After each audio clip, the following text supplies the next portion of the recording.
नमस्कार दोस्तों। बिहार के सभी विद्यार्थियों के लिए एक अच्छी खबर निकल करके आ रही है और कुछ विद्यार्थी इससे नाराज भी होंगे, जैसे झारखंड, उत्तर प्रदेश, इन सभी राज्य के जितने भी छात्र हैं, विद्यार्थी हैं, वो नाराज रहेंगे। ठीक है, तो कभी खुशी कभी गम एक न्यूज में लेकर के आया हूँ अपडेट। इसे आप विस्तार से समझेंगे कि शिक्षक नियुक्ति में डोमिसाइल लागू, 85% आरक्षण बिहार वालों के लिए रिजर्व कर दिया गया है। पूरे विस्तार से समझते हैं क्या है। प्रदेश में मैट्रिक और इंटर करने वाले अभ्यर्थियों को मिलेगी प्राथमिकता। जो बिहार से बिलोंग करते हैं और वहाँ से मैट्रिक और इंटर जो पास किए हैं उनको मिलेगी आरक्षण का लाभ।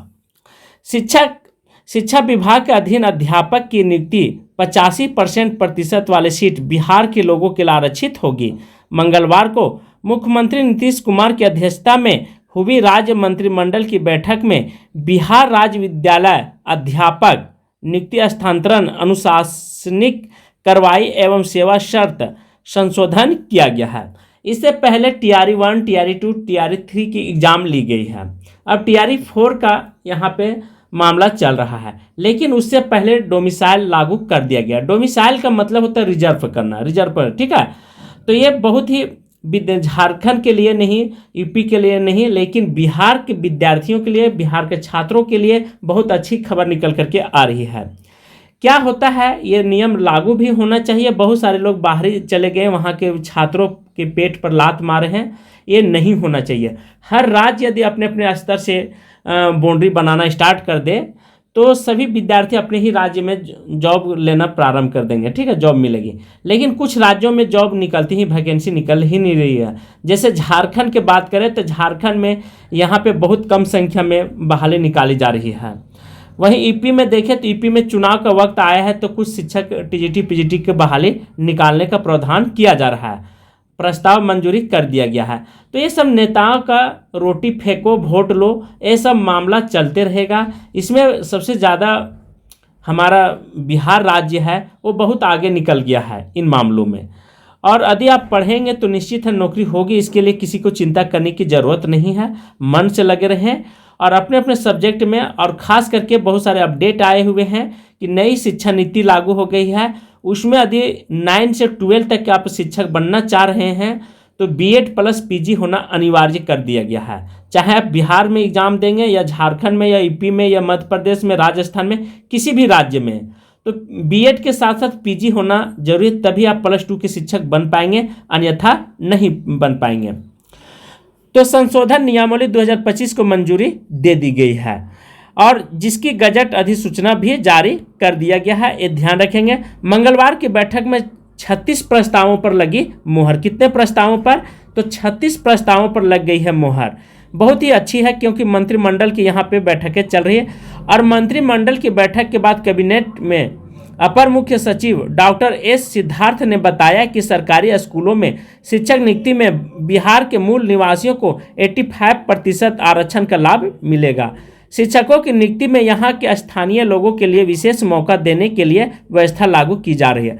दोस्तों मैं बता दूं, डोमिसाइल लागू हुआ तो इसके खामियां भी बता देता हूं कि दूसरे राज्य से गए हैं, वो जनरल कोटि के टीचर गए हैं, स्टूडेंट गए हैं, तो उनकी क्वालिटी और वहाँ के डोमिसाइल जो आरक्षण से बने हैं शिक्षक, दोनों में थोड़ा सा फर्क मिलेगा, आसमान जमीन का। ठीक है, अब भले पढ़ाएं या न पढ़ाएं, लेकिन क्वालिटी जो है वो जो बाहर दूसरे राज्य से गए हैं उनकी क्वालिटी थोड़ा सा अच्छी होती है।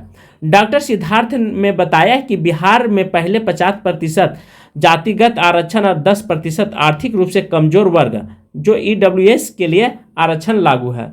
इसके बाद विशेष 40% अनारक्षित सीटों में 35% क्षितिज आरक्षण बिहार मूल की महिलाओं को दिया गया था। इससे आपने टीआरई 1, टीआरई 2, टीआरई 3 में, ठीक है, 35% आरक्षण दिया गया था। इसमें झारखंड, बिहार, उत्तर प्रदेश सभी महिलाओं को केवल दिया गया था। ठीक है, तो महिलाओं के लिए, लेकिन अब 35% महिलाओं को यहाँ पे आरक्षण दिया जाएगा। उन्होंने बताया कि नियमावली में संशोधन कर 40% अनारक्षित किया जाएगा। पहले 35 था, अब 40% कर दिया गया है। सामान्य वर्ग सीटों के लिए 65% और 40% सीटों के लिए आरक्षित कर दिया गया। उन्होंने बिहार में मैट्रिक और इंटर परीक्षाएं किसी भी बोर्ड से पास की हैं तो इन तरह के 40% आरक्षित किया गया है। सोचिए, मैट्रिक और इंटर यदि आप वहाँ से पास किए हैं तो उनको 40%। तो इसमें ये प्रॉब्लम क्या होगा, मामला फंसेगी कैसे? जैसे आप झारखंड में बिहार के लोग बहुत सारे निवास करते हैं, यहाँ पे जॉब भी किए, उनके बाल बच्चे यहाँ से पढ़े लिखे और मैट्रिक इंटर ग्रेजुएशन सब कुछ किए हैं, बीएड तक किए हैं। अब बताइए, जो यहाँ पे यह मामला दिया गया है, इंटर और मैट्रिक के विद्यार्थी को 40% का लाभ मिलेगा, तो यह मामला कोर्ट में जाएगी हो सकता है, और बहुत सारे बच्चे इससे नाराज भी रहेंगे, क्योंकि जो झारखंड से पढ़े लिखे हैं, मैट्रिक इंटर किए, उनको तो वहाँ मौका नहीं मिलेगा उन आरक्षण का लाभ। तो इस तरह से मामला ये है धीरे धीरे गंभीर ले लेगी। सीटों में अब मात्र 15% सीटें ही बच जाएगी और 15% पर ही बाहरी लोग फाइट कर सकेंगे, जिन पर बाहर के सामान्य वर्ग के पुरुष महिला आवेदन कर सकेंगे। सभी 243 विधानसभा क्षेत्रों में डिजिटल लाइब्रेरी खुलेगी। साथ ही विभिन्न राज्यों के लिए पीपी मोड में बस चलाने की प्रावधान को स्वीकृति भी दी गई है। सिद्धार्थ ने बताया कि मंत्रिमंडल के विभिन्न श्रेणी के कर्मियों के मानदेय में वृद्धि की है और मध्य भोजन के लिए 2.18 लाख रसोई के मानदेय राशि 16.50 करोड़ से बढ़कर 3300 करोड़ रुपये महीने खर्च की जाएगी। शारीरिक शिक्षा अनुदेश का मानदेय 8,000 रुपये से बढ़ाकर 16,000 कर दिया जाएगा। तो देखिए, हर चीज़ में बढ़ोतरी हो रहा है, बहुत अच्छी बात है, ऐसा नहीं कि नहीं हो रहा, होना चाहिए। मध्य विद्यालय का रात्रि प्रहरी के मानदेय 5,000 से बढ़कर के 10,000 रुपये कर दिया गया है। देखिए, सभी का यहाँ पे मानदेय बढ़ रही है, ठीक है, चाहे आप मानदेय शारीरिक शिक्षा के बात करें या खाना बनाने रसोइया की बात करें, सभी का यहाँ पे मानदेय बढ़ेगी। 10,000 रुपये आशा कार्यकर्ताओं को भी बढ़ेगी और मानदेय 1,000 रुपये से बढ़ा करके 3,000 कर दिया जाएगा। ममता कार्यकर्ताओं को प्रोत्साहन राशि 300 रुपये से बढ़ाकर 600 रुपये करने की यहाँ पे आशंका जाहिर की है, मतलब कैबिनेट में मोहर लग गई है।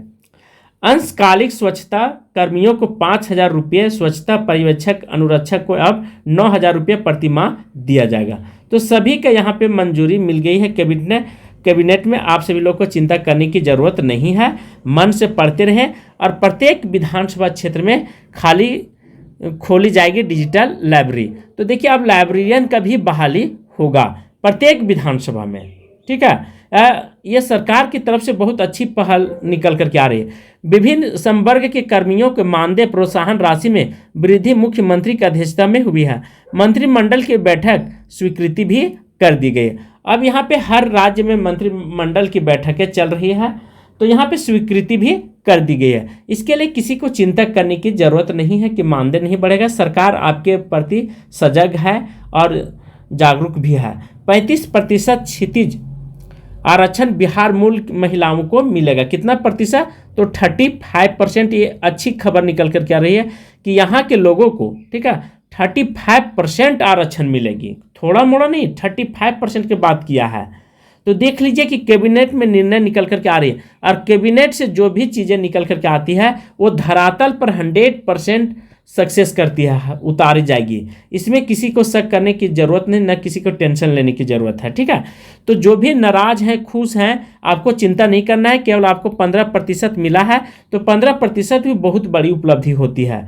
झारखंड, बिहार, यूपी, बंगाल, इन सभी विद्यार्थियों, खास करके यूपी के लोग ही बिहार में ज़्यादा आए हैं और झारखंड के, क्योंकि ये सब दोनों राज्य हैं से बिहार से सटे हुए हैं लगभग। अब बहुत सारे ज़िले जो हैं से कुछ भाग जो हैं वो बिहार में है, कुछ भाग झारखंड में है। उसी प्रकार जैसे आप ले लें गया से सटे हुए चतरा हो गया, कोडरमा हो गया, ऐसे ज़िले हैं जो विद्यार्थी दोनों तरफ अपना करियर को देखते हैं और ये होना भी चाहिए, ठीक है।